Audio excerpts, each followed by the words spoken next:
welcome to JINSA Snapshot, a fast, focused look at U.S. foreign policy and what's happening in the Middle East. I'm Blaise Misztal, JINSA's Vice President for Policy, and I'm joined by my colleague and WAC Senior Fellow, John Hanna. Good to see you, John. Hey, Blaise. How are you? Great to have you on Snapshot. Yeah, hopefully I'm an able replacement for Mike. I'll do my best. This week, it seems like it's been all about Gaza, John. We've had a lot of reporting in the media about claims of starvation and suffering going on in Gaza, failures of the aid distribution system. At the same time, we had the U.S. and Israel withdraw from ongoing talks with Hamas over a potential ceasefire. And the very same day that happened, French President Emmanuel Macron announced that he would recognize the state of Palestine. So a lot happening on that front. But I guess maybe let's start with the talks with Hamas.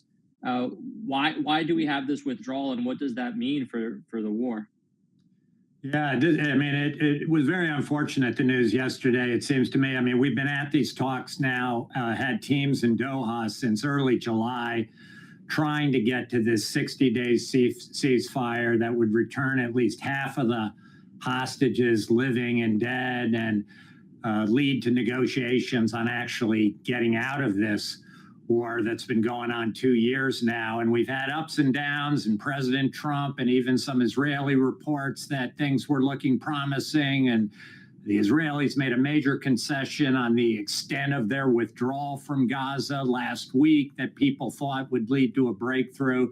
But lo and behold, Hamas just delayed their response for just about a week. And then they finally came in, I think on Tuesday night, reopening several pretty sensitive issues, making some outrageous demands, and leading both the Israelis and the Americans to withdraw their delegations from Doha. I still think it's more a negotiating tactic than the end of negotiations. I think there's a sense that Hamas, just because of all this building international pressure on Israel, mostly from Western countries, surrounding the humanitarian situation, surrounding just how long the war has dragged on for, the amount of Palestinian death, and now coming on top of this declaration by France, a member of the Security Council, a pillar of the West, that they're going to recognize a Palestinian state less than 2 years after the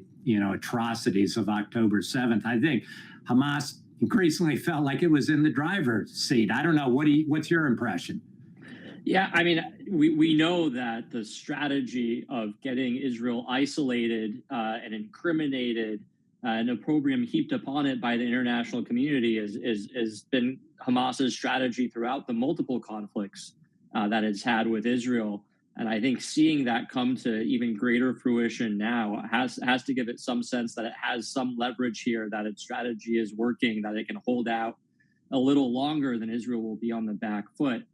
I do wonder whether the Macron announcement, which coincided, I think, within hours of the announcement that the U.S. was withdrawing from the talks, was a direct reaction to that or just a coincidence. What do you think, John?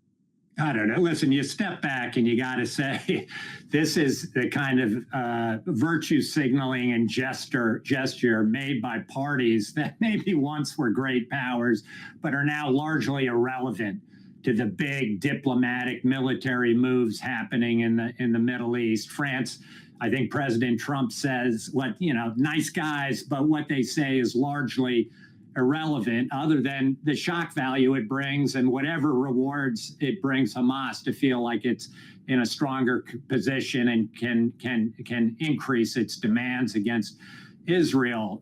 So I just think it's a sign of French largely irrelevance. All they can do is really make trouble. If they had real juice in the game, they would pressure Hamas to disarm, to give up those hostages, to agree to a ceasefire. They'd get the Palestinian Authority to engage in serious reforms to show that they're a party that you could justify bringing into Gaza. They would be doing things in Lebanon to force Hezbollah to disarm, which it's refusing to do, but they can't do any of that because they don't have any military juice to bring to the game to affect the balance of power. And so instead they get on their high horse and they engage in activities like this that are completely, at the end of the day, as I said, unhelpful, because in the immediate sense, they certainly don't get us any closer to a ceasefire.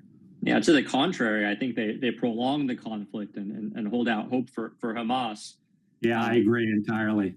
But even if we can't expect much from the French, I wonder what we should expect from the United States. If I think back to the start of the administration of this administration, even though it seems so long ago now, I believe President Trump said that if Hamas doesn't agree to a ceasefire deal, there would be hell to pay. We haven't heard that rhetoric in the most recent failure of diplomacy, and I'm not even sure what that would look like. What leverage does the United States have to bring to bear against Hamas to make it pay, to make it feel under pressure, to make it feel compelled to finally agree to give up these hostages? What are you expecting from President Trump here? Yeah, the only person who's talking about hell to pay now is the Israeli defense minister, kind of picked up that. And the Israelis, the IDF obviously can. It's sitting back. It's in control of about, they say, 75% of Gaza.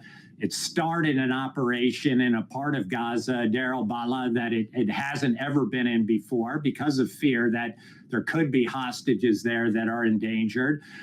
In theory, they can now go in and take over 100% of Gaza. But where does that leave us? The IDF, as the full occupying power of Gaza, responsible for 2 million people, possibly having to figure out ways to feed and care for those people. I have no doubt the humanitarian situation is absolutely dire. Does Israel want to have to take responsibility for that? So there's not very good options here. I think, the U.S. in theory can get the Qataris to apply more pressure on Hamas's leadership in Doha and even make their life much harder. I know a lot of people want to do that and kind of see that as the key to getting Hamas inside of Gaza to finally raise the white flag and agree to a ceasefire. I'm dubious about all of that. I do think Hamas has an interest in having 60 days in which it can rest and recover,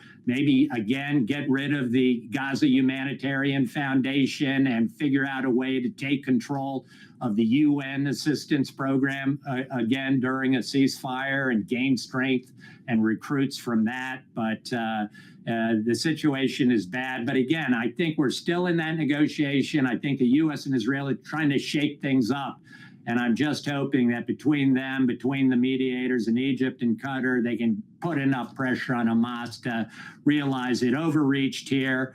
It's either going to be able to do this through a negotiation, get to a ceasefire, or the IDF is going to keep pressing forward. And even if it's painful for the IDF, going to be far more painful for Hamas, hopefully.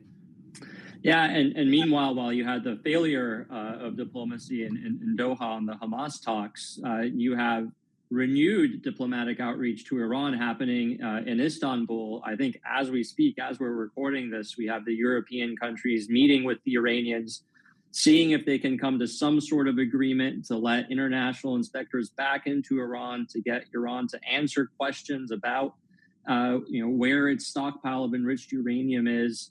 And if not, the Europeans have claimed they are willing and prepared to use the Snapback mechanism. What do you expect to come of those talks? And do you think that the Europeans are actually going to go through with their threats? Yeah, well, I got to tell you, I'm very nervous about it because we know we've got reports that the Europeans have actually said to the Iranians, listen, if you do enough, if you just let the IAEA back in some capacity, maybe we can talk about postponing the snapback and extending the deadline for when snapback can be triggered in the Security Council, if you can get the Security Council to do that. I think it's just kicking the can down the road. It's giving Iran time to figure out all kinds of clever subterfuge and ways to extend its and reconstitute elements of its nuclear program. I do think on this one, the U.S. and the Israelis have got to be together in telling our European friends it's now or never for snapback unless the Iranians now come to the table and say, we're giving up enrichment, we're giving up all of our facilities, we're giving up all of our stockpile, come in, take it away. Then I think if we don't get that, we got to tell the Europeans, you need to go by the end of August, and you can't be put off track by some minor, irrelevant Iranian concessions about some level of IAEA access as being enough to postpone this day of reckoning. Yeah, I'd say the deadline seems even sooner than that. You know, as our colleague Gabriel Noronha has written, that snapback process really needs 6 to 8 weeks to be confident that it's going to kick in, with the deadline being October 17th. That really means they really need to start by mid-August if we think that it's going to have a chance of success. And in the meantime, you have not just the Europeans, you know, eager to restart talks, but some reports that there's those in the U.S. administration that are looking to get into negotiations with the Iranians, you know, which could put us right back into that cycle we were in earlier this summer.